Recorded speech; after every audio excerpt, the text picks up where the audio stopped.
Good afternoon, everyone, and welcome to the second stop on the 2021 Dean's Roadshow. I'm Laura Sipe, Director of Strategic Engagement and Alumni Relations for the College of Engineering. And I have to say, the Roadshow is one of my favorite programs that we do each year, mostly because we get to share the latest news and innovations from the College of Engineering, but also because we get to tell the story of why the college is relevant to our alumni and friends, no matter where you are, whether you're in one of our top alumni markets in the state of Ohio, or whether you're in the far corners of the country or the world. We definitely want to stay connected with you, and this is one of our favorite ways to do that. So thank you so much for joining us today. In just a few moments, you're going to be hearing from Dean Howard. And if you were with us yesterday, you got to hear a little bit about her background, about her research interests, and about some of her priorities for the college. But today is all about her priorities centered around innovation. She's going to be covering three key areas. The first is the partnership between Jobs Ohio and the Ohio State University and the college's role in that partnership. The second area is the new innovation district here at the university, which is on the West Campus here in Central Ohio. And hopefully the third area will be the National Science Foundation's Engineering Research Visioning Alliance. So before we get started with that, just a few housekeeping remarks. If you do need access to closed captioning, please click the closed captioning button on the bottom of your screen. And also, as you're listening to today's conversation, if something sparks your interest and you'd like to probe a little bit further, please go ahead and post a question in the Q&A, which is another button on the bottom of your screen. We should have time to answer many of your questions at the end of today's program. So with that, I'm excited to welcome to the program the college's newest leader, Dean Ayanna Howard. Dean Howard, over to you. Thank you. So as Laura mentioned, today we're going to talk about innovation. So innovation, I'm going to give you a definition. It is really defined as a key component of developing technology-driven solutions for our real-world problems. And it is a definite priority for the college. So innovation will continue to play a seat at the table as an integral component of our educational pedagogy, of course, our research, and even how we engage with others. So innovation is one of the pillars we will continue to augment and grow as part of the college's strategic initiatives. So one such initiative, Laura sort of hinted at this, that both drives and complements this focus on innovation is the Jobs Ohio initiative. Now, some of you might have already heard about this and others not, and so I'll just give you a little summary. So Jobs Ohio initiative is a $100 million strategic partnership between Jobs Ohio, Ohio State, and Nationwide Children's Hospital to spur innovation and economic growth in our region and state. A major share of this investment, now remember I said $100 million investment, so a major share will go to the Innovation District, which we will talk about more in just a bit. And as part of this partnership, Ohio State's goals are twofold. One is to educate a total of 22,500 STEM graduates in the next 15 years. And this is, of course, integrated and on top of the number of STEM graduates we currently graduate each year. The other component is to increase sponsored research in biomedical sciences and engineering. Yes, I did mention engineering there, by 50% within the next 10 years. And so if you think about the number of graduates, 22,500, and this 50% increase, it's a tall goal to achieve, which means that this partnership will have far-reaching impacts on commercialization, entrepreneurship, and of course, the economy. So what does the partnership mean for the college? You know, I mentioned engineering a couple of times in there. We really do have a significant role to play in this whole partnership and meeting the goals that we've set and we have to address. So as you can imagine, this partnership will be a team effort. It's going to incorporate the college and the university. And so what I've done today is we have invited a team of experts to really explore how the Jobs Ohio partnership will position the college as an innovative leader in this space. Right now, I'm going to introduce our panelists and you will see them, we will talk with them and really have them explore some of these questions. So our first panelist I'd like to introduce is Deborah Grabowski. She is a professor of practice in the Department of Engineering Education. She is a bachelor's and master's alumna of our chemical engineering department and PhD alumna from our biomedical engineering department. Our next panelist is Mary Uhas. She is the Associate Vice President in the Office of Research, leader of Ohio State Advanced, and also a PhD alumna of our Material Science Engineering Department. Next, we have Kenny McDonald, who is the current president and CEO of Wang Columbus and soon to be leader of the Columbus Partnership. Michael Triplett is also alum. He is a biotech executive, entrepreneur, and innovator who most recently co-founded Armadas Bio and Clarimetics Biosciences. So basically, he is a rock star in terms of the entrepreneurial space. He was also the co-founder, president, and CEO of Myonex Therapeutics, which sold in 2019. And as a result, what led to Sarepta, which was the acquirer, to build its global R&D center for genetic medicine right here in Columbus. So Michael serves as a venture advisor on the Ohio Innovation Fund. And I mentioned he's an alum, so he is a bachelor's and PhD alum of our chemical engineering department. And so what I want to do now that we have these panelists is we're going to throw out some questions. Some of them will be easy, some of them will be hard, but they will give you the honest answer around this aspect of innovation from their perspective and their expertise. So my first question is to Kenny. So Kenny, so I mentioned this whole aspect of economic development, especially with Jobs Ohio.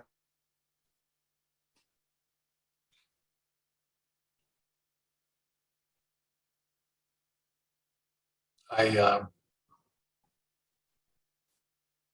believe you frozen on me, Dr. Howard. Yes, Dr. Howard is actually out on the road for those of us who are joining us. So she's moving again. I think we're back. So how much did we lose?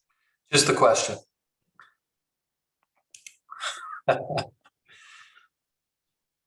So the question is, if you think about the current economic development situation in Ohio, could you describe it?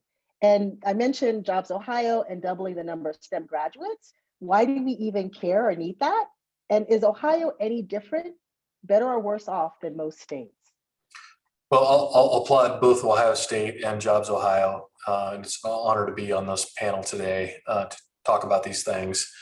You know, Ohio is a powerful state, seventh largest state in the country, close to 12 million people, a workforce of over 6.5 million people, incredibly diverse industry, and obviously an enormous economic history that touches a lot of aspects of even our nation's history.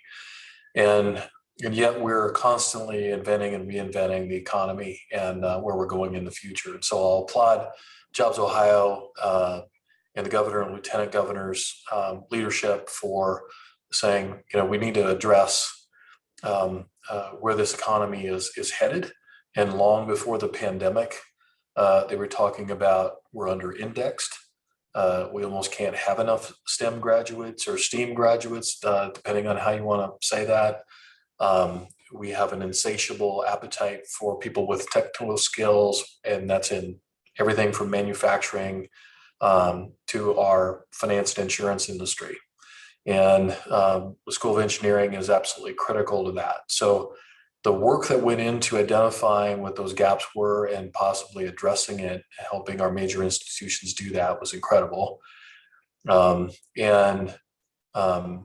think, honestly, it is our largest deficit and our largest opportunity.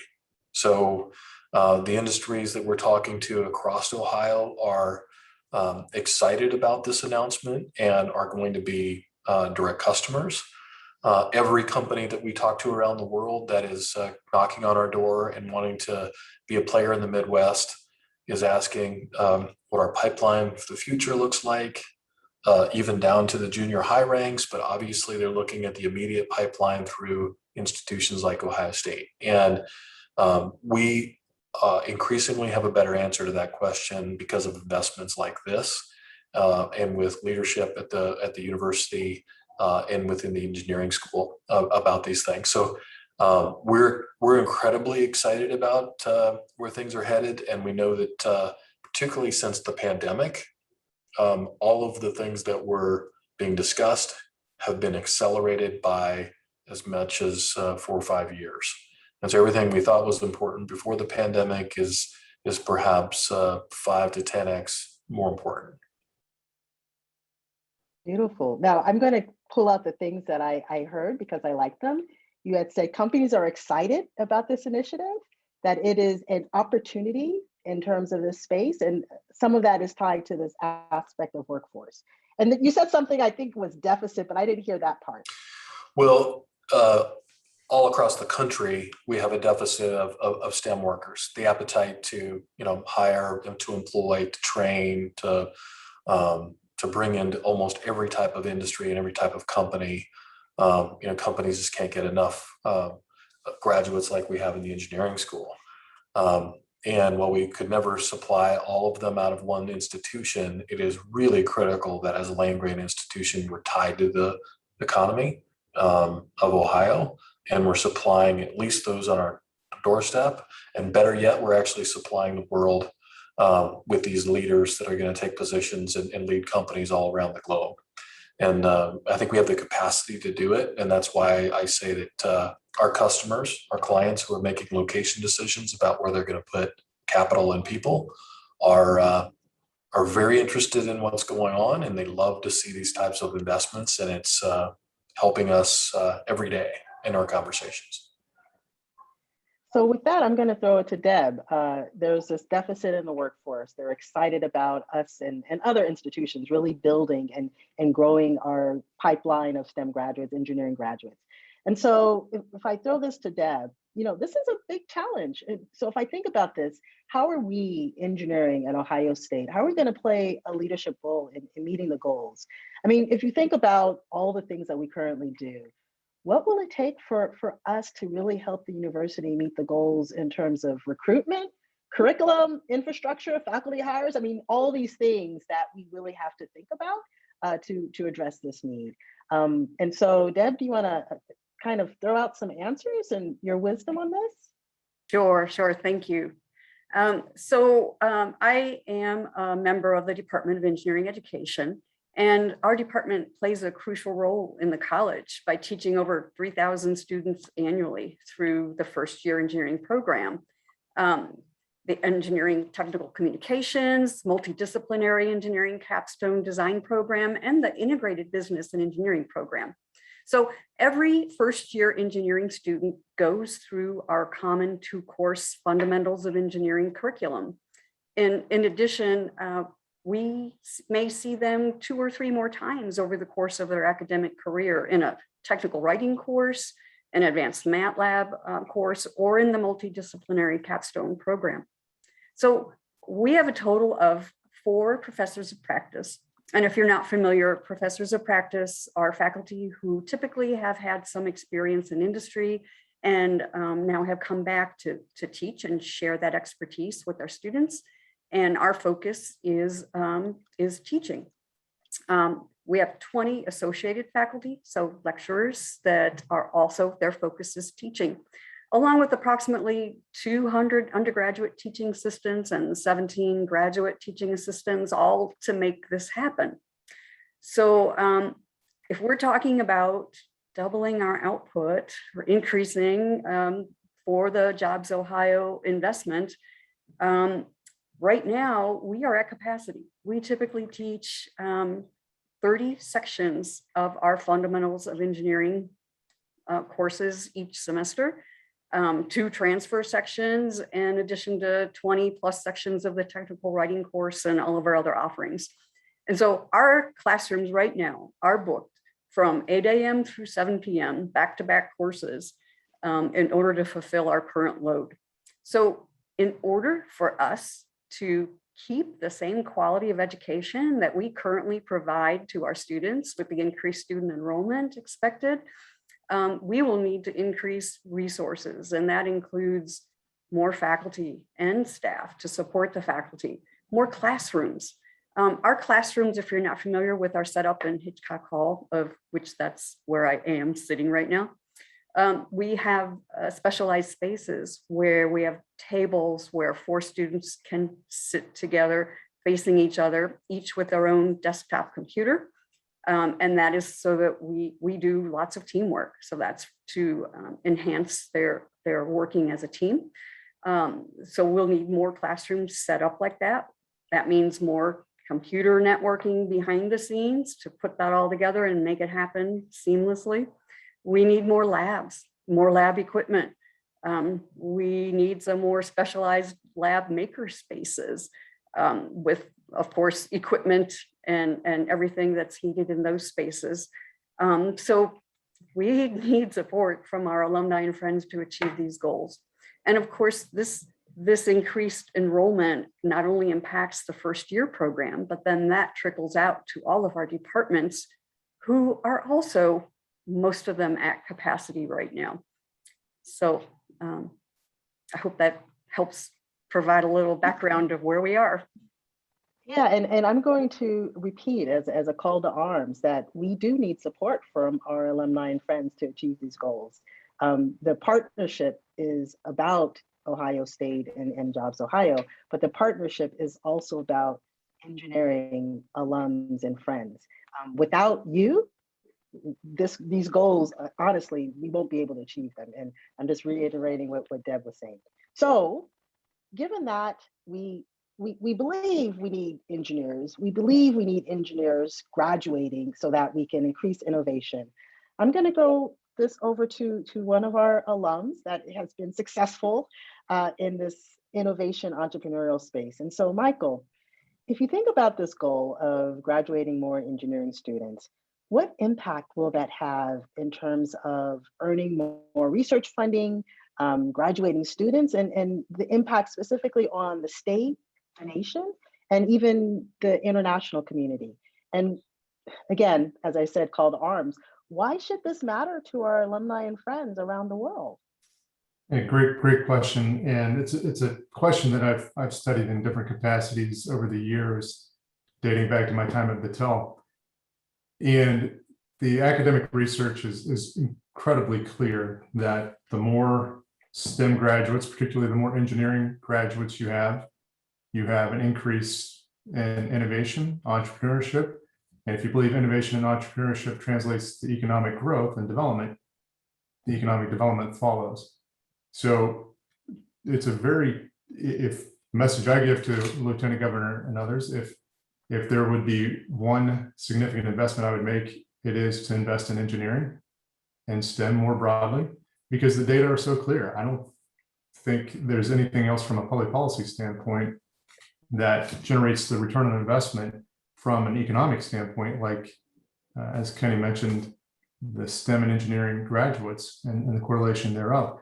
And additionally to that, so when you have more innovation, entrepreneurship, you have better products, better services. So we all benefit from better therapeutics and rapid vaccine development. Thank goodness Flagship and the venture community got behind Moderna 10 years ago as they were developing that technology. But thank goodness the research, a lot of it biochemical and biomedical engineering driven, years before gave promise to what became Moderna. So that spun out of university research into a company which thankfully now is paying dividends to all of us who are vaccinated, and hopefully we can extend that to others around the world in a more timely manner, not only on the therapeutic side, but whether it's electric vehicles, climate change. These problems are inherently engineering or STEM-based challenges that we need more intellectual horsepower to solve. And then practically from a national security standpoint, it's well understood that those countries that have a technological advantage have a security advantage. And we're seeing that with cyber, and we've seen it in other modalities in history. So this is an extremely important topic for us locally and then beyond. Beautiful. So this aspect of engineering also leads to promoting economic growth. I love that correlation. And so if I think about this, I'm going to ask Deb again. If we graduate more engineers, we know that this spurs economic growth because Michael said so. What does that mean as we bring in these students? How do we ensure that they stay in our engineering programs? In terms of, and you had mentioned we're at capacity, we're pleading with our alums and our friends to really aid and assist us in this. But how do we as a university, as an engineering college, as a department, as the units, ensure that we have the best practices to support their retention of these students so they do graduate? Right. Thank you, Dean. That's a really important point. And that is really our focus. So I believe that we're going to be able to handle the increase in the number of STEM students in engineering first and foremost because of our reputation of excellence. Our greatest asset is our people. So you won't find a team of faculty and staff that are more dedicated to the success of our students than what we have in our department and across the college. Our students appreciate the sense of belongingness that we can create with our culture. And our department has been striving to improve the learning and working environments for our students, staff, and faculty with respect to diversity, inclusion, and belonging. And it's working. So another factor that will work to bring increased numbers of students and to make them be successful is the relationship that we've built with the Kern Entrepreneurial Engineering Network, or KEEN. Whose mission is to graduate engineers with an entrepreneurial mindset so they can create personal, economic, and societal value through a lifetime of meaningful work. So we've been integrating entrepreneurial-minded learning into our classes since 2018, and we continue to enhance our curriculum each year to create innovative, curious, entrepreneurially minded engineers. And so these practices all help our students to be successful and to want to encourage them to want to stay in engineering because they love it. And another practice that we will be implementing this year with me in my new upcoming role as Assistant Dean for Teaching and Learning in the College of Engineering is faculty development to address the dynamics of diversity in the teaching and learning process of all of our faculty in the College of Engineering. So I'll be using a framework that identifies 4 dimensions of teaching and learning. And all of these things lead to success of our students' learning and retention of our students. So that's the primary focus of this, is success of our students. So these dimensions include faculty knowing themselves and a deep understanding of your own identity so that you can share and relate your identity to those of our students. So second is the students knowing themselves, right? So this helps them to relate with their faculty and their peers and create a sense of belonging. The third dimension, of course, is our content of the courses. And as I've mentioned, we're already incorporating the entrepreneurial minded mindset into our courses and modifying, using other practices that make our courses more inclusive. That includes including course content that has examples of achievements by engineers that look like our students and providing multiple types of assessments and so on.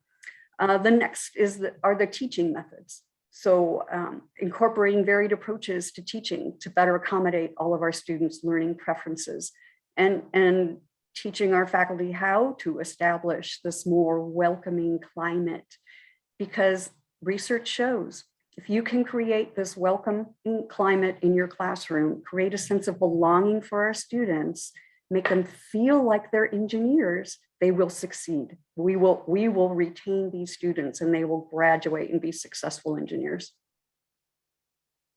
Thank you. So I like that. We will retain these students so they will be successful engineers. You also mentioned this aspect of belonging. And if you listened to the Roadshow yesterday, that was one of our themes in terms of pillars, is inclusive excellence. And so Mary, with your involvement in this whole world of inclusive excellence and its relationship to innovation, will the Jobs Ohio investment allow the university to achieve greater diversity, both in terms of race, gender, intersectionality? based on the STEM students and graduates that we have? Thanks, Dean Howard. And so the answer is, it depends. It depends on how we lay the road, and brick by brick, always thinking about who's at the table, who's missing, whose voice is being heard. And I want to +1 to Mike and Deb. Specifically, one of the things, Mike covered a lot of really interesting stuff, but what really resonated with me is talking about how so for example, therapeutics can be developed. But what we saw up close and personal in this last year is that there was a whole segment of the population that was vaccine hesitant. And why was that? It's because and this goes back generations, there was fear that that medicine was basically out to get them, or that there were reasons that they voted themselves away from healthcare. And so if you take that and you expand it into just basically everything, into IT and security and infrastructure, smart cities, clean air and water, that's all really important. And what Deb mentioned, the whole idea of being able to be taught by people that you look like. Yes, I can do that because she did it and I look like her, or he did it, or they did it. And so we have to really make sure that these voices are all included. And so it's got to be, I would say, a very intentional thing, that making sure that the next generation of students, well, the current generation and the next generation, are taught by an inclusive, broad portfolio of voices. And one thing that we have seen, and I've seen this in the best engineering schools, is that when there is a diverse leader, there tends to be more recruitment and retention of diverse faculty, or actually it could be in government or in the private sector. However, being able to navigate leadership transitions, just like storms and pestilence and anything else, you have to be able to have that all underpinned by a really strong human capital infrastructure that will not backslide. And what we see now in our Reach for Commercialization program, where we're working with women faculty, postdocs, and PhD students who are innovators, when we bring the entire lab into the Reach room, where now it's the Zoom room, but the workshop, and Dean Howard, you were wonderful when you spoke to our group. The idea is that when the PhD students and the postdocs are in the room, they're now thinking very entrepreneurially about their next steps. And by the way, that includes men in the lab group. It's got to be holistic, but seeing the professor, the lead PI, as the person in charge and the innovator. Because what we hear from women is, and this is very repeatable, and I'm sure Dr. Triplett can attest to this, is that VCs will tend to fund people who look like them. And we all do that. We feel safe. We get into a room of people and we say, well, if I'm going to put a lot of money into this, I have to feel that my money is going to serve me well. And for unintended bias reasons, women, and especially women of color, have missed out on that. So we're really trying to watch the data, but then also build the network. Thank you. So we are, I think that's going to be the last question for this segment, because we have a lot more information to cover. I just want to thank you guys for really, one, answering the questions. I know I sort of always change it. I know I gave you some questions earlier and I sort of changed it in real time, but I really thank you for your honesty and really thinking about these and really kind of laying the foundation of what we're going to be doing as we move forward in this innovation space. And so to our listeners, this Jobs Ohio initiative, it is about innovation, it's about entrepreneurship, it's about an entrepreneurial mindset, and all of this wrapped around this aspect of Columbus, Ohio, the nation, and international. And so my panelists, thank you.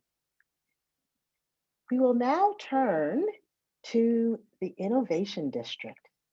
So if you're in Central Ohio and you've driven anywhere near the intersection of West Lane Avenue and Kenny Road recently, you can't miss a massive construction site.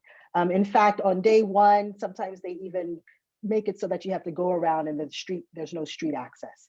But this is actually wonderful. This is part of the Jobs Ohio partnership at work. A major share of the Jobs Ohio investment will support Ohio State's Innovation District, a new collaborative space on West Campus where hundreds of students, academic researchers, city leaders, Fortune 500 businesses, new startups, basically, if you want to come, we will accept you. We'll all work together to find pragmatic solutions to solve big challenges, such as cancer, climate change, cyber. So here to tell us more about the Innovation District is Grace Wang, Executive Vice President for Research, Innovation, and Knowledge Enterprise at Ohio State. So Grace, my first question is, what is the overall vision for the Innovation District? I know we keep hearing about it. I know we see it sometimes in the media, but what is the overall vision for this? Yeah. Hi, good afternoon, Dean Howard. And so probably before I go to the vision, I want to share with you a little bit about why Innovation District. And as you know, that President Johnson has this very aggressive, ambitious goal to expand our research and innovation ecosystem at Ohio State and really serve our faculty, students, staff, and also our region. And so whenever you look at any organization, if we want to realize very aggressive growth, the one thing is we just cannot go status quo. We have to look at what's new and what we can do to truly nucleate and drive that growth. So that is the reason that we want to design and develop this Innovation District. It's going to really serve as this platform and also the place for us to grow our innovation activities and utilize that innovation activities to drive our growth of the fundamental research activities. And so our vision for the Innovation District is to utilize that as a technology hub where our faculty, students, staff, corporate partners, entrepreneurs, investors, and our community leaders can all get together and they can run into each other, exchange ideas, collaborate, and form partnerships and spin off companies and work together on research and make great things to happen. So that is the high density of this knowledge, ideas, and technologies we want to create on our Innovation District. And so whenever you have this kind of high density of knowledge and ideas, you will attract the best and brightest people. And that's how we can become a talent magnet, not only for Ohio State, but also for our region. And so that's our overall vision. We want to build the Innovation District into a technology hub and also a talent magnet. Beautiful. Now, we talk quite a bit about, the Innovation District and things like that. And I always feel that when I'm talking to you, I'm like the child listening to the wise storyteller. And so I'm going to ask you this question because I always enjoy your answer to this, mainly because it includes engineering. So if we think about the emerging technologies and the industry verticals that are, imagined, and of course, there's a larger set, but kind of the main ones that we're thinking about at the very first stage, what are they? Yeah, so you and I, of course, are very enthusiastic about this. We spend a lot of time to talk about this. And so if we think about probably before I share what are the verticals we will be focused on at Innovation District, will be good to think about in the last few decades, what have been truly driving the change of the research landscape. And just thinking about your field, right, in artificial intelligence, in computing, in computation, wireless communication, in data and data analytics, analytics, and also just to think about life science breakthroughs in the last few decades, the CRISPR gene editing, the living therapeutics, immunotherapy, and also think about brain imaging, understanding the microbiome.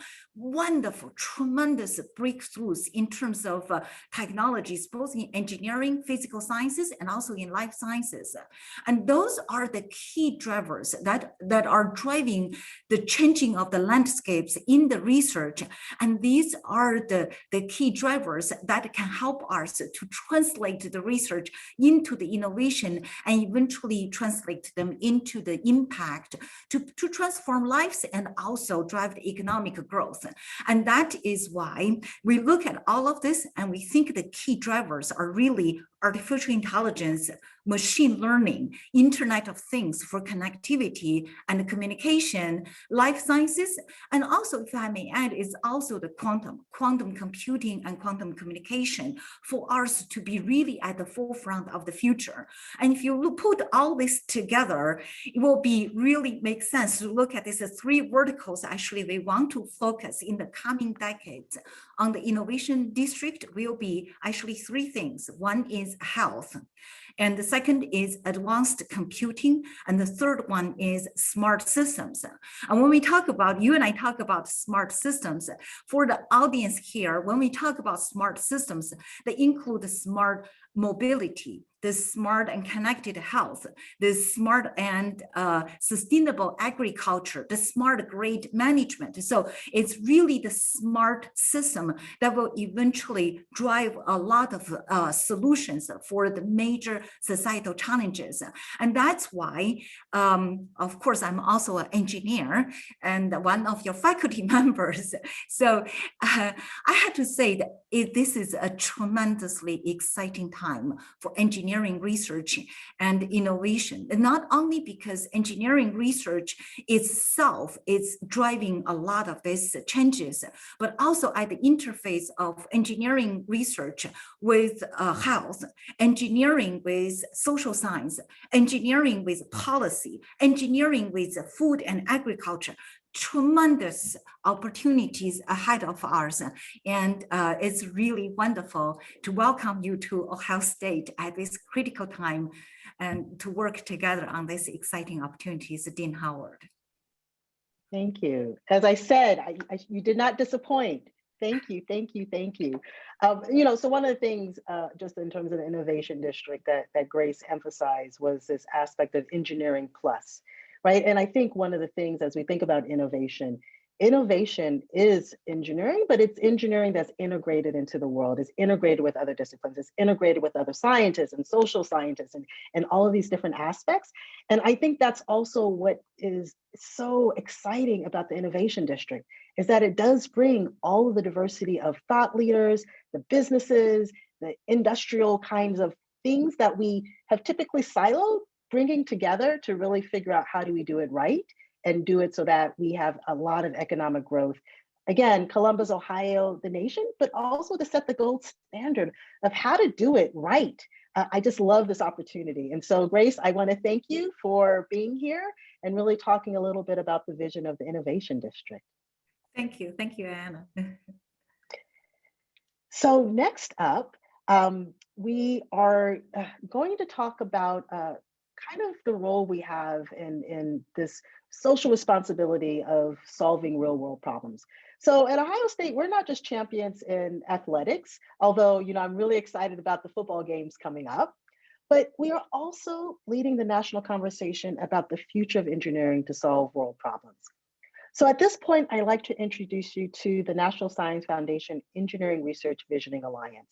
This effort is led by Dorota, who is the interim vice president for Knowledge Enterprise, the principal investigator of IRVA, and a proud master's and PhD alumna of the Geodetic Science and Surveying Department. And so with that, I'd like to introduce Dorota. Well, thank you so much, Dean Howard. I'm really, really glad I managed to connect. I want to share with the audience a dramatic moment. 5 to 11, I lost power in my house. And in the entire neighborhood, so we had a going on in the background trying to figure out what to do, but luckily the power is back. So Hooray to AEP. Thank you so much for this kind introduction. And I think we really have right now a topic on the table. What is the importance of engineering in solving those big societal complex problems? And the organization I want to talk about, the Engineering Research Visioning Alliance, or ERVA for short, is really the first engineering visioning organization of its kind. This organization, as Dean Howard mentioned, is sponsored by National Science Foundation, but of course it was a competition.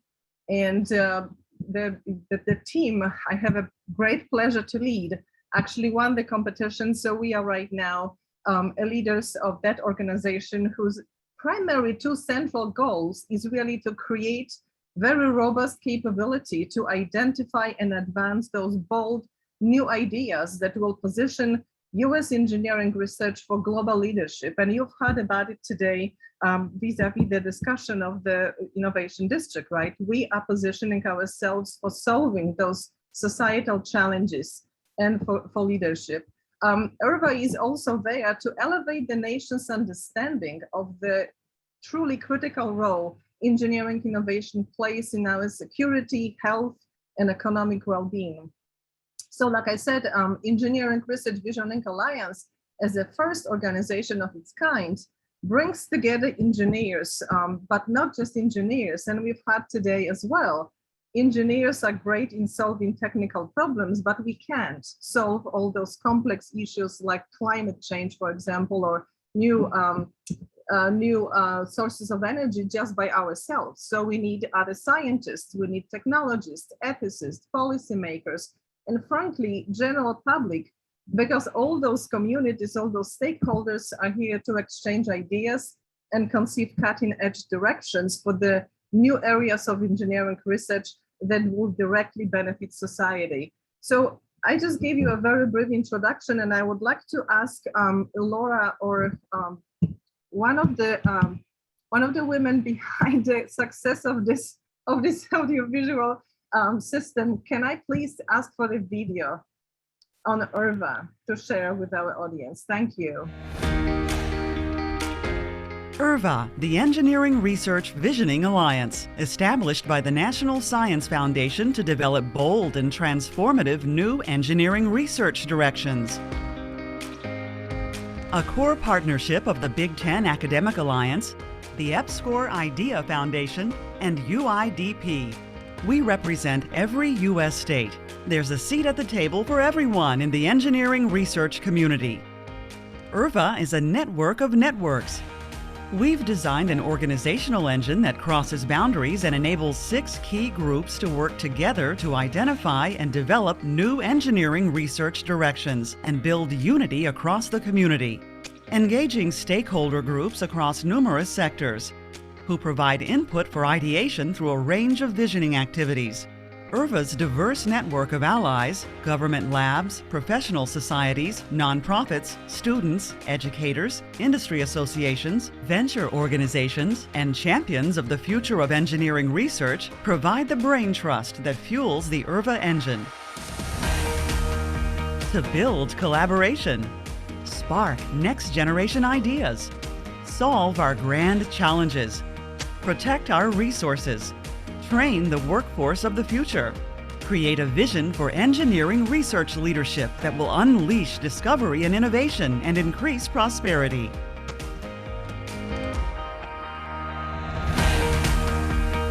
ERVA, the Engineering Research Visioning Alliance.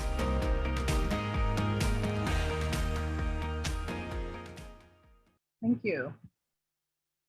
So I really appreciate this video because it gives you the scope and the reach of this organization. I hope you could see the entire United States and all our the significant number of partners, 350 universities, more than 150 industry partners. So think of industry of our innovation park or innovation district that Dr. Wang and Dean Howard talk about, scale it up to the entire United States. This is really what ERVA is all about. So let me ask you a question. So we talked about ERVA, at least with the video, and you mentioned that it really is a national effort. And so bringing it to the College of Engineering, What is our role in IRVA and what will this mean for the college? So that's a great question. Thank you, Dean Howard. So, well, let me just begin by saying College of Engineering started the whole idea of building a team to propose IRVA to National Science Foundation. So idea came up from us, and actually Mary Yukas, who is on the call as well, she and I collaborated together and started discussion with Big Ten. We brought entire Big Ten Academic Alliance on board and then started building alliance with other organizations. So I think the important message to the nation engineers is the Ohio State engineers lead the nation. I mean, we, like I said, we came up with the idea how to build the team. You've seen the engine we built, we called it IRVA engine. It's really organizational structure because it was a part of proposal, right? You are not only bringing idea what you want to do, but you also say how you want to do it, how effective you will be in bringing all those diverse group of stakeholders. So I think this is very important for us to say Ohio State leads the nation. So as Ohio State leads the nation, kind of thinking about IRVA and our role in IRVA and our role in leading the nation. If I think about IRVA and engineering just in general, why is this important to the global economy just in general and the future of scientific research?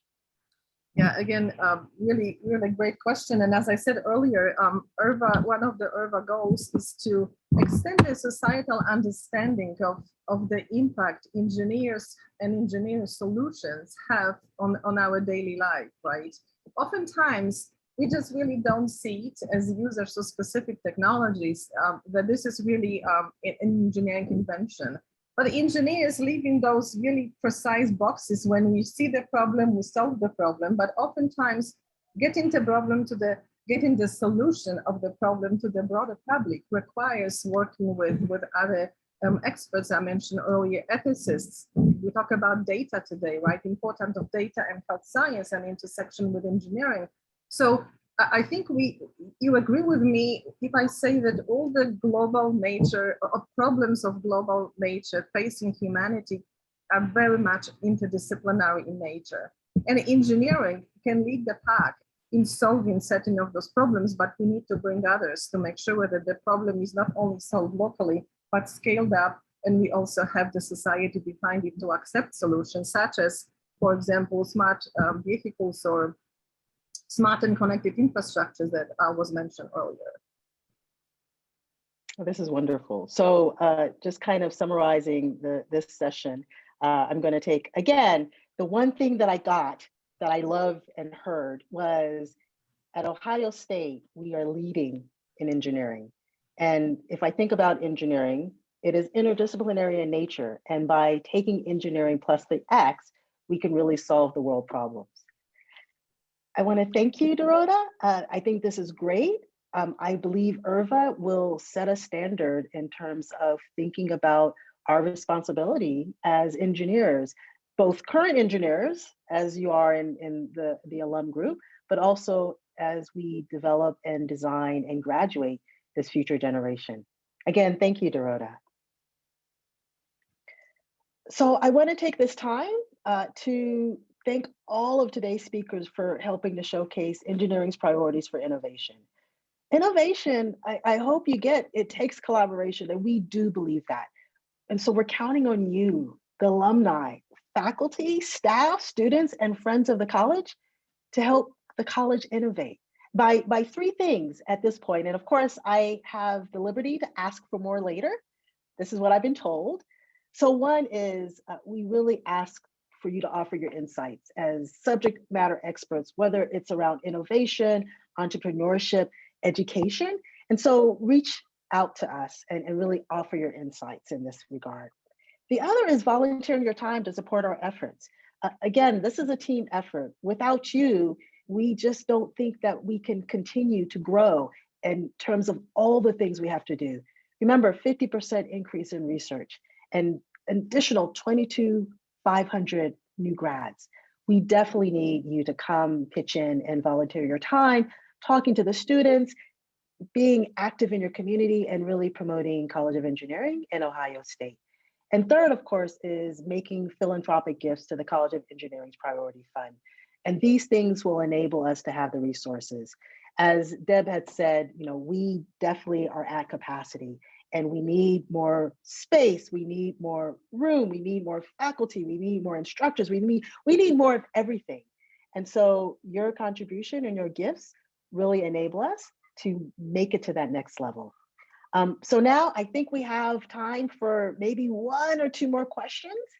So Laura, who's first? Sure. We've gotten a few questions in advance. I see some questions in the Q&A. Feel free to add those if you would like to ask a question at this time. Let's start with a question from John Damrath, who asks, what are some of the determining factors in deciding what problems are the world's toughest that maybe we as a college need to be addressing? So one of the nice things about this is that there have been in the past and even currently a lot of national groups, academies that have put together kind of the grand challenges of the world. And so we're not reinventing. So one of the things we don't want to do as engineers is say, well, I think this is a problem, and so we're going to address it, because typically that means it's our problem and not anyone else's. And so a lot of these things, if we're thinking about this aspect of quantum and climate change and cyber and manufacturing and mobility, are problems that have been identified by nationwide organizations that have looked into this and looked at the landscape and looked at the gaps and looked at what we're going to look like 10, 20, 30 years from now. And so what we are really doing is looking at all of those, looking to see what strengths we have. There are some areas that we just don't have the strength, or maybe some of our sister institutions have better, bigger strengths, but there are things that we really know we can lean into. Again, mobility, manufacturing, quantum, things related to medicine and health.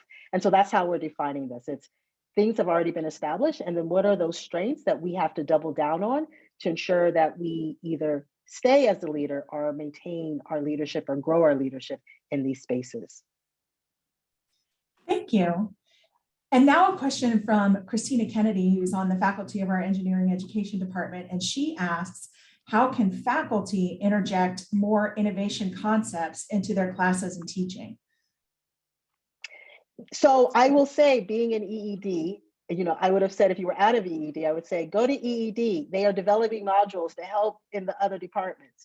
And so I think by being, and I'm going to give two answers, by being a member of EED, EED, so engineering education, is going to be key in terms of ensuring that we have basically equitable access to engineering education from freshman on to senior year.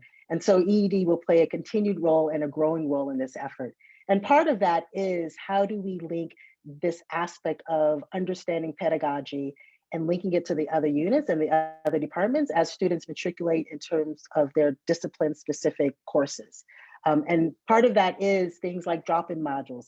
Part of this is looking at how do we do assessment in terms of quizzes and exams and assignments, where we weave in real-world problems versus, say, toy problems, which the students tell you, as you probably know, the students don't appreciate the toy problems. But when you give them real problems and then you wrap the theory around them, not only are they learning, but then they're also understanding their value as engineers to the world.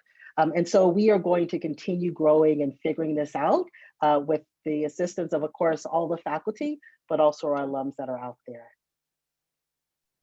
Thank you. And it looks like we have one last question. This one's a little bit technical, but a little bit looking towards the future and the next generation of engineers. This comes in from Gerald Willis, who asks if you can suggest organizations or basic kits to expose high and middle school students to STEM projects and entrepreneurship. So I will tell you, I'm a proponent of free and open source for K through 12, honestly. And so some of the things in terms of low cost kits are everything from code.org, just in terms of the computation aspect. ASEE, which is the American Society of Engineering Education, has a number of free resources that can be accessed, both in the high school level as well as the early college level, that are available. They have great pedagogy in these aspects. And so one of the things is, there are resources out there that we can use in the K through 12 space. The challenge is the training of teaching the students using that. But as alums, this also deals with this aspect of volunteering. you have the skill sets. You are Ohio State graduates. You are graduates from our College of Engineering. There are some K through 12 schools that do not have access. And so as part of volunteering, as part of the mission we have as land grant, and therefore you as alums, is to go back into these communities that do not have these resources and get them exposed to these engineering, computer science aspects so that they know the value of what it is to be an engineer. Thank you. Well, you know what? You've hit the nail on the head. The land grant mission, that's why we do programs like we do today. So Dean Howard, I want to say thank you for sharing your time and giving us a little bit of a peek into your roadmap for where the college is going, how we're going to become leaders in innovation. I also want to thank all of today's guest speakers. As Dean Howard mentioned, it takes a village for us to be innovators and leaders. So we appreciate you joining us today to be part of this program. If you heard any programming or questions or activities today, things that you want to learn more about, I would definitely encourage you to reach out to me directly. I'd be more than happy to connect you to resources or opportunities for you to volunteer or just help us meet these goals that you've been hearing about today. And one of the biggest ways that you can help, as Dean Howard mentioned earlier, is to make a philanthropic gift to the College of Engineering's Priority Fund. That information is on your screen right now. There's the QR code, which will take you directly to a link where you can make a donation. Or maybe you want to learn a little bit more about the fund and the impact you could make. I would definitely suggest that you reach out to Ann Strahalski. She or a member of her team would love to have that conversation with you. And again, we need your support to be able to make these priorities come to fruition over the next years, months, and going along down the road. One last thing that you can definitely do that I would like to encourage you to do is make sure you stay connected with us. And the College of Engineering is all over social media. I'm sure we're available on one of your favorite platforms. And this is one of the first places where you'll learn the latest news and events and activities like this one today, or like our College of Engineering homecoming tailgate, which is happening in person. We hope things stay safe, that we can be in person together. That's on October 9th. And the exciting thing about the tailgate is this year, we will also be using that event to celebrate the public grand opening of the Mars G Fontana Lab, which is our newest building on the engineering campus. And it's a showcase for some cutting edge research, teaching, and collaboration. You won't want to miss it. You'll have a chance to walk through and see what goes on in there. It's really exciting. And another little word to the wise that I'm hearing rumors is that Dean Howard may be launching a podcast for the college a little later this year, where we hope to be showcasing more of our rock star faculty, staff, and students. So again, if you would like to learn about these sorts of activities, our social media channels are the great way to do that. Be sure that you follow or subscribe and stay connected. With that being said, I want to thank you again for joining us today. I look forward to hearing more from you if you want to partner with us in making these priorities a reality. And I hope you have a great rest of your day. Thanks, everyone.